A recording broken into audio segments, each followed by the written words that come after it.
بسم اللہ الرحمن الرحیم۔ السلام علیکم ناظرین کرام کو خوش آمدید کہتے ہیں اور ہم امید کرتے ہیں کہ آپ خیریت سے ہوں گے۔ ناظرین کرام، آج کل پی ٹی وی پر ڈرامہ غازی ارطغرل دکھایا جا رہا ہے۔ اس کا پہلا سیزن اردو ڈبنگ کے ساتھ ایک انٹرٹینمنٹ چینل سے دکھایا جا چکا ہے۔ اس ڈبنگ میں نام کو ارطغرل کہا گیا تو یہی نام مشہور ہو گیا۔ ترک لب و لہجے میں البتہ کردار اس نام کو ارطغرل کہتے ہیں، بلکہ بعض اوقات تو اس انداز سے کہ ارطرو سنائی دیتا ہے، آخر میں ہلکا سا لام کا اشارہ۔ پچھلی والی اردو ڈبنگ میں کرداروں کے ناموں کو خود ساختہ ایڈیٹنگ کے تحت بدل دیا گیا تھا۔ ارطغرل کو ارطل، بامسے کو بابر، سلیجان کو شہناز، گوکچے کو روشنی، اور سب سے برا یہ کہ ترگت کو نورگل کر دیا گیا تھا۔ یہ تکنیکی اور اخلاقی اعتبار سے غلط تھا۔ ترگت ترکی میں مشہور نام ہے، ایک شہر بھی اس مجاہد کے نام پر ہے، اس سے نورگل کہنا سراسر زیادتی تھی۔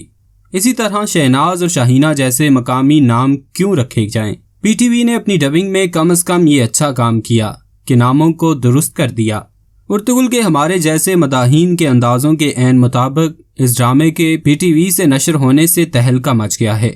اگرچہ اس اردو ڈبنگ میں چند ایک خامیاں ہیں، اس کے باوجود ڈرامے میں اتنا سحر ہے کہ وہ آتے ہی چھا گیا۔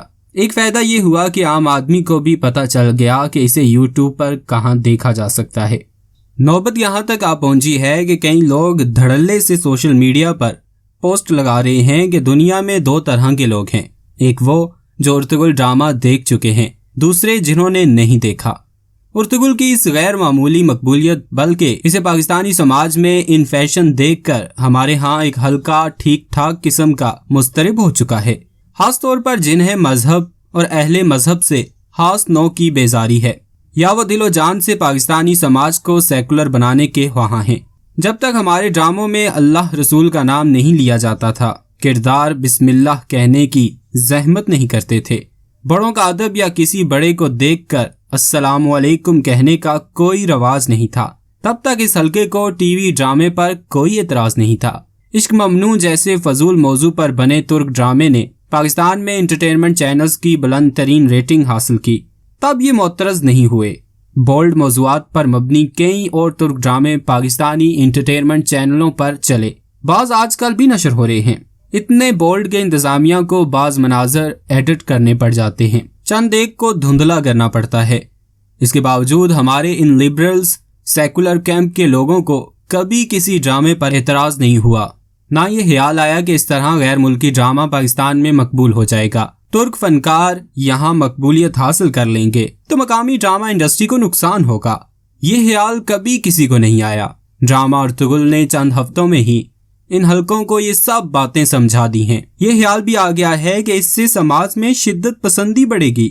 ایک حلقے نے اسے طنزاً نسیم حجازی کے ناولوں جیسا ایک ڈرامہ قرار دیا ہے۔ نسیم حجازی کو ہمارے لبرلز سیکولرسٹ ہمیشہ طنز کا نشانہ بناتے ہیں، شاید اس لیے کہ وہ اپنے ناولوں میں ممتاز مسلم کرداروں کو موضوع بناتے ہیں۔ محمد بن قاسم، طارق بن زیاد، حیدر علی، ٹیپو سلطان وغیرہ۔ آج تک سمجھ نہیں آئی کہ نسیم حجازی پر شدت پسند فکر فروغ دینے کا الزام کیوں لگایا جاتا ہے۔ میری نسل کے ہر اس لڑکے نے جسے پڑھنے میں دلچسپی تھی، اس نے ایک خاص عمر میں نسیم حجازی کے ناول ضرور پڑھے ہوں گے۔ بعد میں وہ آگے بڑھ گئے، اپنے مزاج پسند کے مطابق مختلف سمتوں میں چلے گئے۔ نسیم حجازی کی تحریر نے ہمیں کبھی شدت پسندی کی طرف مائل نہیں کیا۔ میرے دوستوں اور جاننے والوں میں سے کئی ہیں جنہوں نے اپنے مطالعے کے سفر میں نسیم حجازی کو پڑھا، مگر ان میں بالکل ہی شدت نہیں آئی۔ بعض تو بعد میں ماڈریٹ لبرل بھی بنے۔ ایسی خوبصورت رواں نثر، ایسے صاف ستھرے کردار، شائستہ رومانویت اور جرت، عظمت اور عزم سے بھرپور پاورفل ہیرو اور کہاں ملیں گے؟ بیٹ مین، سپر مین، اسپائڈر مین سے بہتر نہیں کہ حقیقی تاریخی فائٹنگ ہیرو سے محبت پیدا ہو۔ ارطغرل کے خلاف پروپیگنڈا صرف اس لیے ہے کہ اسے دیکھنے کے بعد ایک عام مسلمان اپنی جڑوں، اپنی بنیادوں سے خود کو زیادہ قریب محسوس کرتا ہے۔ مسلم کلچر میں جو عام چیزیں ہیں وہ ارطغرل میں دکھائی گئیں۔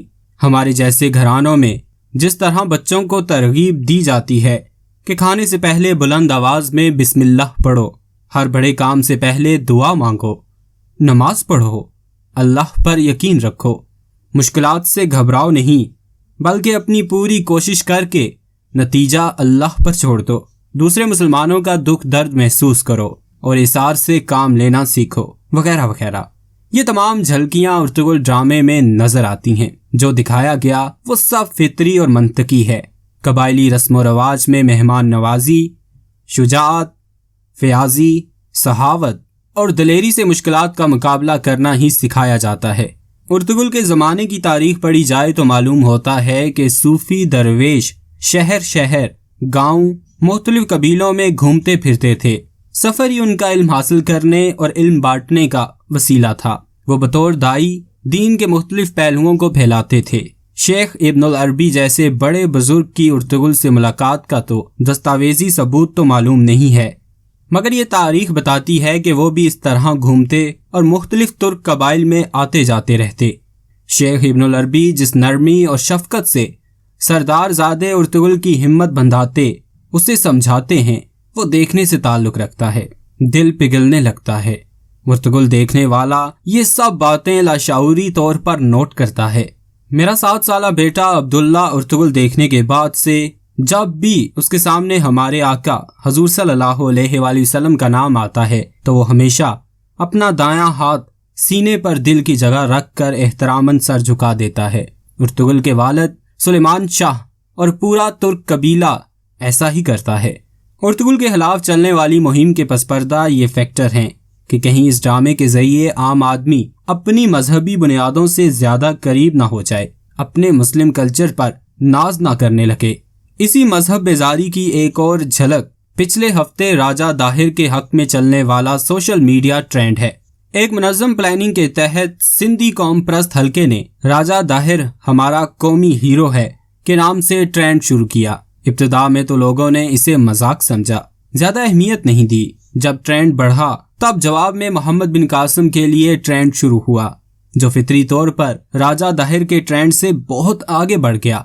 राजा दाहिर जैसा शिकस्त खुर्दा नालायक हुक्मरान जिसकी अखलाकी हैसियत सख्त मुतनाज़े है, उसके कसीदे गाना और मोहम्मद बिन कासिम के खिलाफ प्रोपेगंडा करना एजेंडे का हिस्सा था।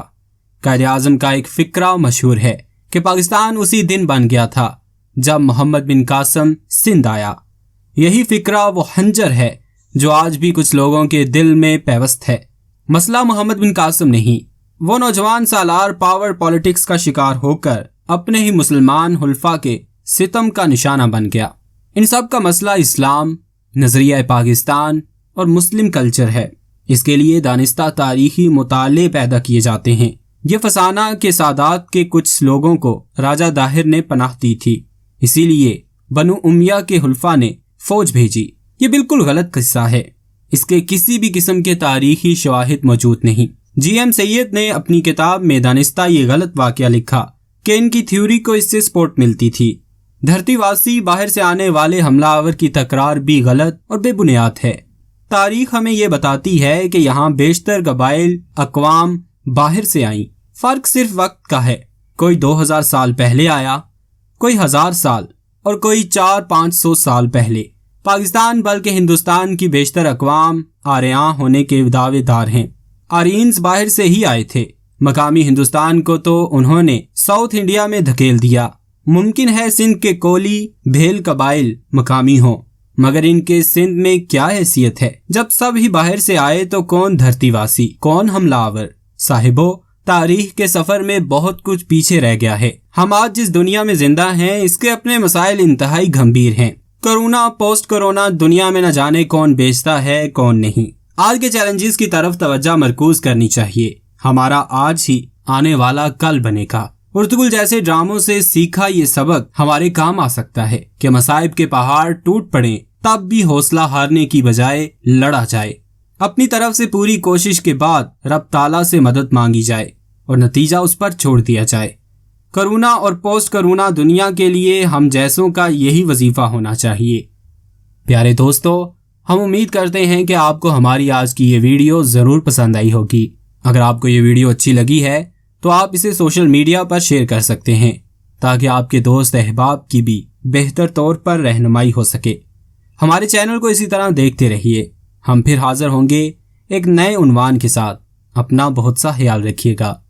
अल्लाह निगहबान।